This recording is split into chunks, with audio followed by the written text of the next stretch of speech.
Halo Civil Society, selamat datang kembali di Baca Lantang Radio. Bagaimana kabar kalian? Sehat kan?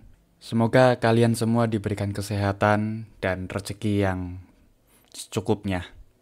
Amin.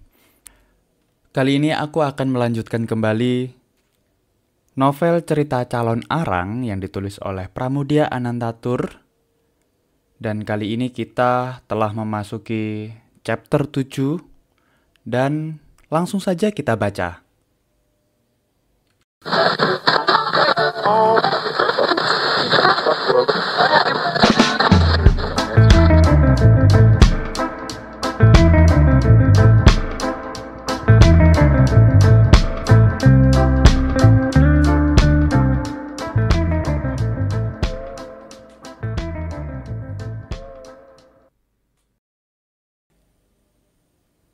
Chapter 7.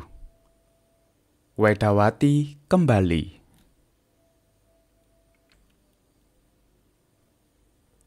Melihat Wedawati pergi bukan main girang hati ibu tirinya. Moga-moga ia takkan pulang kembali. Doanya. Moga-moga ia mati di tengah jalan dimakan macan. Setelah anak tiri itu lenyap dari pemandangannya, dengan air muka berseri-seri, pergilah ia mendapatkan anaknya. Ia pun bermain-mainlah dengan anaknya itu. Diberinya berbagai macam janji yang besar-besar. Karena asik bermain dengan anaknya, tak sadarlah ia hari telah sore. Setelah mengajar dan memberi wejangan kepada murid-muridnya, kembalilah sang empu ke asrama lemah tulis. Sehabis ganti pakaian, segera disantapnya makanan yang telah tersedia untuknya. Kemudian duduk-duduklah ia di tikar di pendopo membaca-baca. Istrinya datang mendekati, kemudian mengabarkan berita kejadian-kejadian pagi itu. Tuanku sang empu, seperti tuanku mengajar di pertapaan Wisauka, Ananda Wedawati bertengkar dengan adik-adiknya. Empu Barada berhenti membaca kitab. Tenang-tenang dipandanginya istrinya, kemudian bertanyalah ia. Apa yang dipertengkarkan? Bunga, jawab istrinya. Masa bunga begitu banyak dipertengkarkan? Ujar sang pendeta. Begitu banyak bunga di taman. Benar tuanku, kata istrinya. Setelah bertengkar, ia pergi meninggalkan rumah. Tak mau ditahan.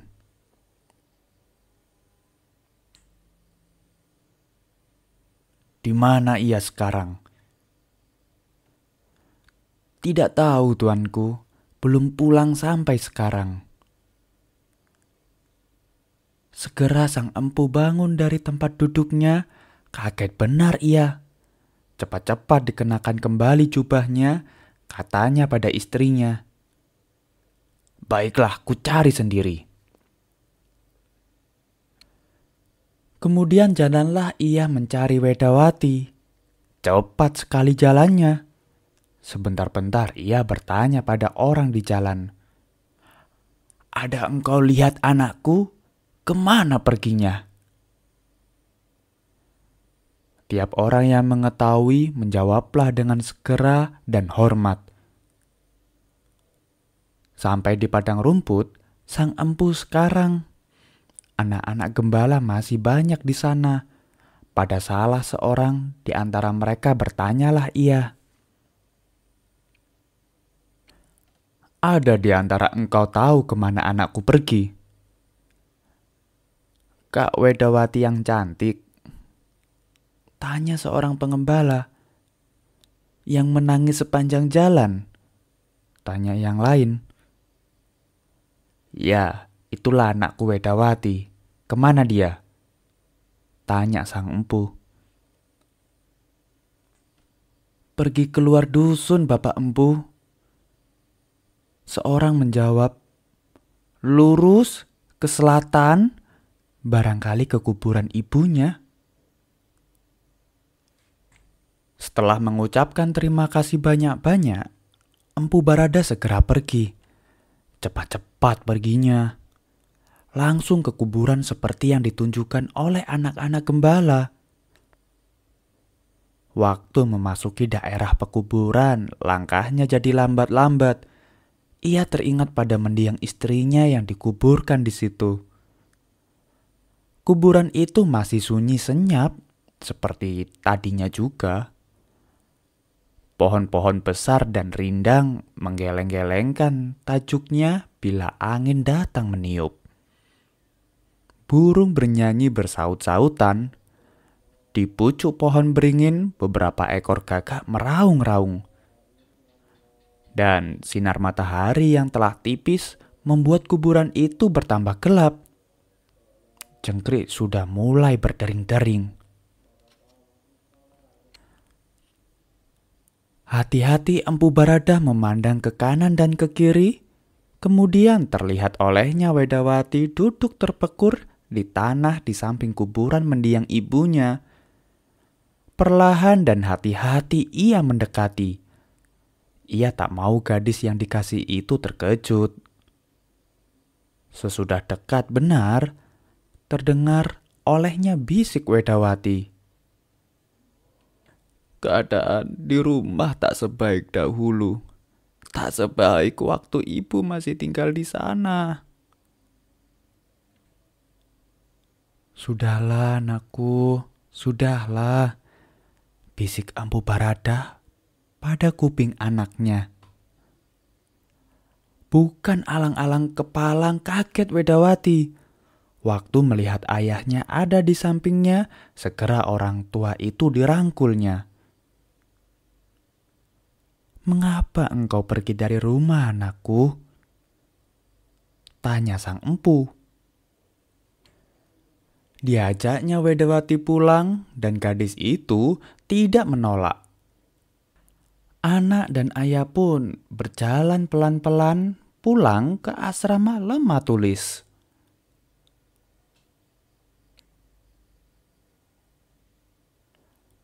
Wedawati telah pulang. Lama ia tak keluar-keluar dari asrama. Jarang benar ia mengunjungi rumah kawan-kawannya. Tidak seperti dulu. Tetapi kalau kawan-kawannya datang, ia tak menolak mereka. Ditemuinya mereka itu dengan senang hati. Memang sudah adat Empu Barada tidak mengajar dan mewejang tiap hari di pertapaan Wisamuka. 2 atau 3 bulan baru ia turun ke pertapaan. Kadang-kadang pun hingga setahun. Dan sekarang sudah lama benar ia belum turun juga. Ia tinggal di asrama mempelajari berpuluh-puluh kitab. Bila hari telah malam, diajarinya Wedawati berbagi ilmu. Tidak satu ilmu saja yang diajarkan, banyak juga. Wedawati harus belajar ilmu bumi, ilmu alam, agama, ilmu budi pekerti, bahkan juga filsafat. Sang empu ingin anaknya pandai dan cerdas. Ia pun ingin anaknya tenang dan selalu tentram hatinya. Barangkali karena ayahnya orang cerdas, Wedawati begitu juga. Semua pelajaran dengan gampang dapat diterimanya. Sekarang gadis itu telah beribadah. Taat sungguh ia pada agamanya. Tambah banyak ia menolong orang yang susah. Tak jarang ia datang ke tempat orang-orang sakit membawa buah-buahan dan menghibur. Tentu saja senang orang-orang yang sakit itu mendapat obat, buah-buahan dan hiburan. Karena Wedawati dan ayahnya beragama Hindu, dengan sendirinya mereka beribadah secara agama Hindu. Tak jarang Wedawati menyendiri dalam khalwatnya. Di sana ia memuja dewa-dewanya. Di sampingnya, asap ratus mengalun ke atas dengan damainya. Beribadah itu melenyapkan segala sifat yang buruk, iri hati, dengki, khizib, dendam. Semua itu hilang dari hati Wedawati. Wedawati adalah gadis yang cantik, penolong, dan saleh.